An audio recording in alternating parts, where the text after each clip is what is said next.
अस्सलाम वालेकुम, मैं हूँ मोहम्मद कामरान। आप देख रहे हैं क्रिकेट बाज़। आपने पिछला अगर मेरा सेगमेंट देखा पाकिस्तान के स्क्वाड के ऊपर, तो मैंने उसमें कहा था कि जो टीम खिलाई है इसमें स्पिनर नहीं है, और ये भी कहा था कि जो एक स्पिनर है वो असल में मीडियम पेसर है। ये आपको समझ नहीं आई होगी बात। अगर आपने आज का मैच देखा है और अगर उसको रिवाइंड करें या कहीं हाईलाइट्स ही जाके देख लें, तो आपको समझ आएगी कि क्या कहने की कोशिश कर रहा था और इसका मकसद क्या था। एक बात तो ये है कि इस चैनल पे जो भी बात होती है वो ओरिजिनल है, वो कहीं से कॉपीड नहीं है, या मैं कहीं से सोच के देख के कि क्या बातें हुई अपनी राय नहीं बना रहा। एक जेन्युइन राय जो अपनी एक्सपीरियंस की बेस पे है, वो है सही हो सकती है, गलत हो सकती है, डिबेट हो सकती है उस पर। मगर एक सीधी सी बात जो समझ आती थी और आनी भी चाहिए थी हर किसी को, इन पिचेस पे जो हमारी लोकल सब कॉर्डिनेट की पिचेस होती हैं, इस पे स्पिनर चाहिए होते हैं। तो आप कैसे एक स्क्वाड बना सकते हैं जिसमें स्पिनर ही ना हो?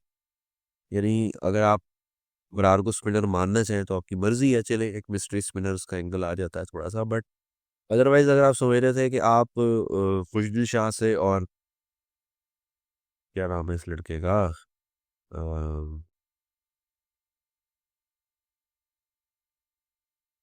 सलमान से स्पिन खाएंगे, तो आप थोड़ी देर के लिए इमेजिन करेंगे हुआ क्या है आज के मैच में। न्यूजीलैंड आई है, पहला मैच खेला है सब कॉन्टिनेंट में न्यूजीलैंड ने। वैसे ही न्यूजीलैंड की साइड आपको पहले भी हरा चुकी है, ग्लेन फिलिप्स आपके साथ बहुत बुरी पहले भी कर चुका है, शायद लोगों को याद हो।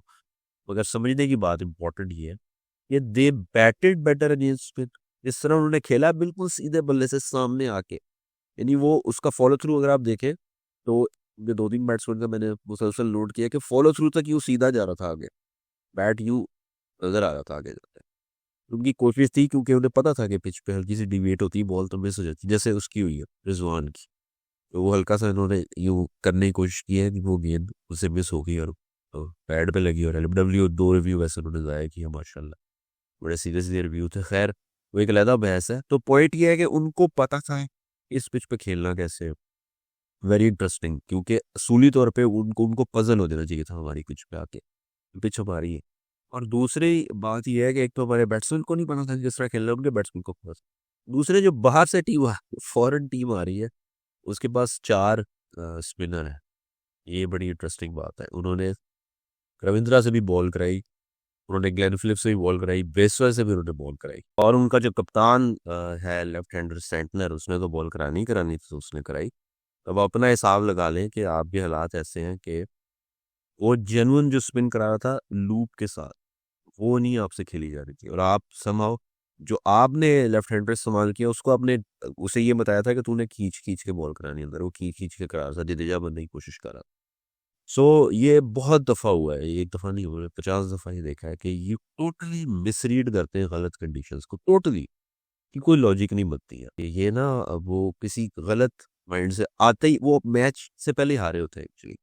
और दूसरा इनका प्रॉब्लम ये है कि इनको 330 चेस कर लेना चाहिए था इस बैटिंग लाइनअप, इतना बड़ा कोई मसला नहीं था।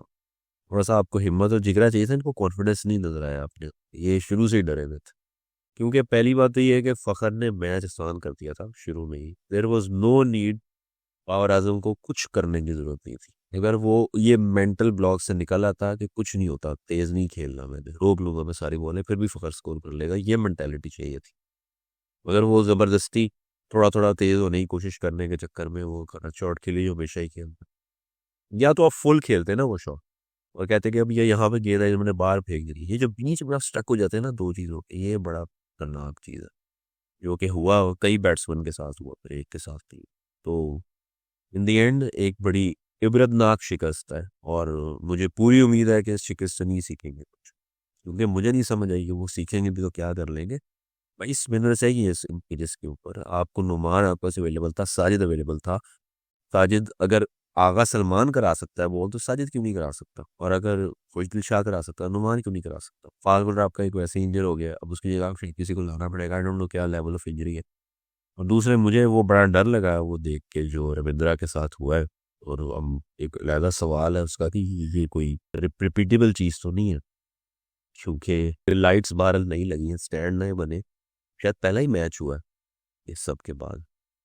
तो इसकी कोई टेस्टिंग होती है क्या नॉर्मल स्टेडियम से, मुझे आइडिया नहीं है। इससे पहले आई डोंट नो जब लाइट्स लगी थी तो क्या किसी किस्म की विजिबिलिटी टेस्टिंग हुई थी मुख्तलिफ एंगल्स के ऊपर खड़ा करके लोगों को कि बॉल नजर आती है नहीं आती। आई डोंट नो ये होता है नहीं होता, बट लगता है कि होना चाहिए, क्योंकि आई होप कि ये रिपीट ना हो। It's a one of, it was a freak accident. मगर डर लग रहा है मुझे कि ऐसा ना हो कि ये एक नया मुद्दा पड़ जाए सबके ऊपर कि वो अपने स्टेडियम में बनी लाइटें नहीं सही बनाई है व्हाट्सएवर। तो भैया ये सूरत हाल है। कोशिश करेंगे कि जो जो चीज़ें होती रहें थ्रू आउट चैंपियंस ट्रॉफी आपके सामने आते रहें। मैं हूं मोहम्मद कामरान और आप देख रहे हैं क्रिकेट बाज।